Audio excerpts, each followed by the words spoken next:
I'm Shirley Leung. Welcome to Say More. The 4th of July. What does it mean to you? This week, it's America's birthday, a day that recognizes the signing of the Declaration of Independence, a blueprint for democracy.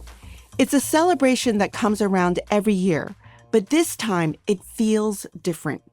To mark the 4th, Globe Opinion asked readers and community members to reflect on how it feels to be an American today. Take a listen. Hi, I'm Rhea Kumar. I was born and raised in California and live out in Boston now, where I went to college. Every 4th of July, I write an Instagram post about how I feel about America that year. It's become my annual tradition, a way to wrestle with my complicated relationship with my American identity. When I think about America, I'm caught between frustration at our failures and an unshakable hope for what this country has the capacity to be. Even when I'm sorely disappointed in our leaders and systems, I could never imagine leaving. This country is too much a part of who I am, even when it breaks my heart. I consider myself a patriot, but my patriotism isn't about blind allegiance to symbols or refusing to acknowledge our failures. It's about believing in what we could become. When I see the ongoing fight for voting rights, the persistence of systemic racism, or the rollback of reproductive freedoms, I don't see reasons to give up on America. I see reasons to fight harder for it. This 4th of July feels different. We're celebrating independence from a king while our president chips away at the foundations of our sacred democracy. The stakes feel impossibly high.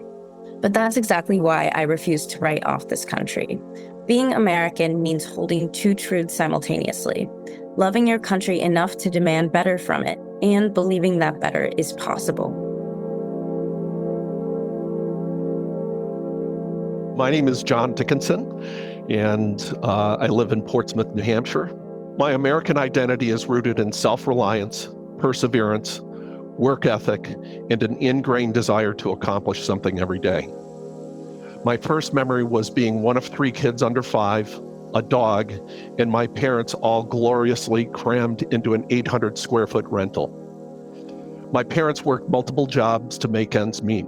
I was expected to be courteous, hold a job, save money, and pay for college.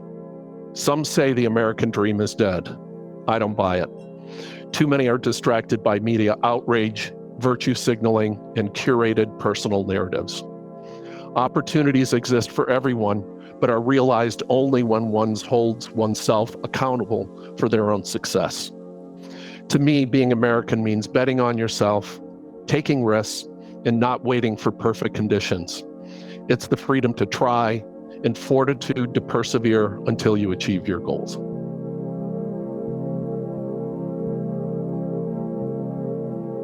Hi, I'm Elliot. I live in Hampshire County in Massachusetts. How does it feel to be an American this 4th of July? It feels terrifying, first and foremost, but I try to make sure that fear is pushing me closer to my community rather than alienating me from it. I'm the child of immigrants who were lucky enough to be able to come here legally, even though now that doesn't feel like a guarantee of anything. My grandparents came here from Latin America with their 2 young sons and truly lived the American dream. I've heard stories of how my dad earned his pocket money in the garage of his childhood home, helping his dad machine munitions casings for the military between his factory shifts. I've also heard the story of how my grandparents were able to retire from the proceeds of my grandfather's patents after he was able to go to school and become an engineer. Now I worry that my 93-year-old grandmother will be stopped, and something about her accent, the way she dresses, the color of her skin or hair, will give some power-hungry bureaucrat the excuse to say she doesn't belong. I'm also a transgender nurse who works in transgender healthcare. I spend every day reassuring my patients that we're still here, still providing the life-saving care they need as long as we possibly can. Some days I live in panic that America can't come back from this, at least not an America I can be proud to belong to. Most days I try to make my little pocket of America a place that lives up to its values for once.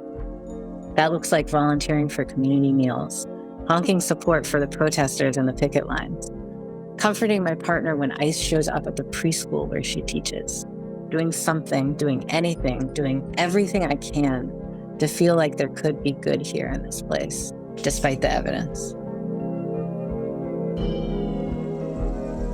Hi, Hi, my name is Mayra Valderas. I am from Mexico. I came to United States in 1988. I have been living in Chelsea since then. I became a citizen in 2000. Now I'm in a school committee in Chelsea. I believe that where I born is, my first place, but I grew up here, so that means that I have more American than Mexican. People who really come here to make a difference and to kind of like become somebody, meaning like go to school, have a great job. I feel like we need to support those people. When you have a president, you swear that you're gonna take care of your constituents.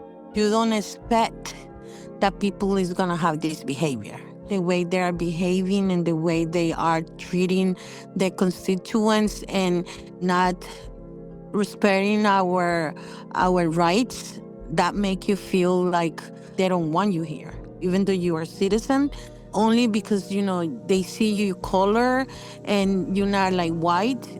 I'm not gonna give up myself. I feel like if everybody fight for justice and make a big voice and get together and say, no, we don't like what they're doing, I think we can make a difference because this is not okay. My name is Siddhi Donda. I'm from Hopkinton, Massachusetts. I'm not a proud American. I can't be. Not while voting rights are rolled back under the guise of security, freedom of speech and science are under attack, and there is the ever-lemming through of the end of democracy. But I am a grateful American. There are few places in the world where someone like me, the daughter of a single immigrant father with a funny name, would have had the opportunity to live a life not defined by those circumstances. The place my family comes from, India, a country I love deeply, might not have seen my story the same way, but here in the US, it has not come close to defining me.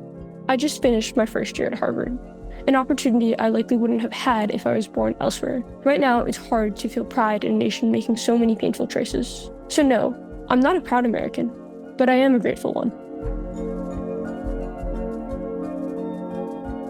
My name is Michael Barbalat, and I live in Newton, Massachusetts. My parents and grandparents came to this country from the Soviet Union.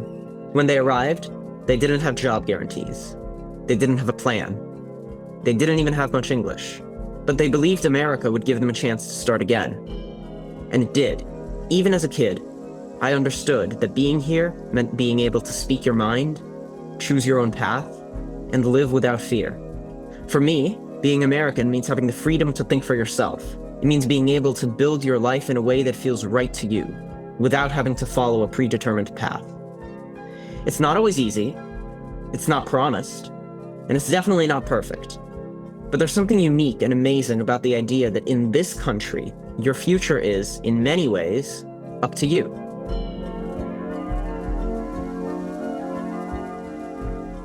My name is Ian Thompson. I live in Cape Town, South Africa. Born abroad to American and Colombian parents, raised across cultures and continents, my identity was never simple. At 18, I consciously chose America, not out of obligation, but out of admiration for its core values. My commitment deepened when I joined the Marines, eager to embody and defend the principles that drew me: integrity, equality, and the constitutional promise of justice for all. I finally felt that my Americanness was unquestionable when I pinned on the Eagle, Globe, and Anchor for the first time at the end of Officer Candidate School, where our motto was Ductus Exemplo, imploring us to lead by example. That symbol and those words represented much more than military service. They stood for a nation's deepest ideals that I was prepared to uphold and represent internationally, even at personal risk.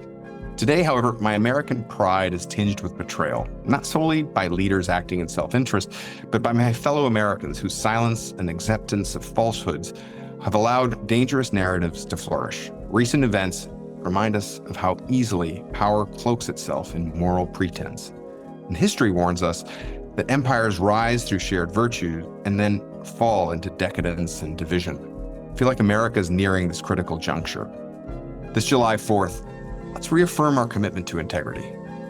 Let's preserve a nation worthy of its promise, because it's not solely the task of those wearing uniform, it's the duty of all Americans who believe that leading by example with honesty and accountability is what truly makes us free.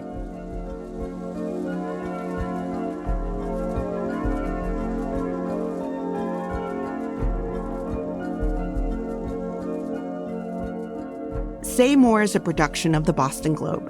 Today's episode was produced by Caitlin Harrop and reported by Rebecca Spies. You can check out Globe Opinion's full package marking Independence Day at globe.com/beingamerican. Our show is engineered by Uzair Ahmed. Our editor is Jim Dow.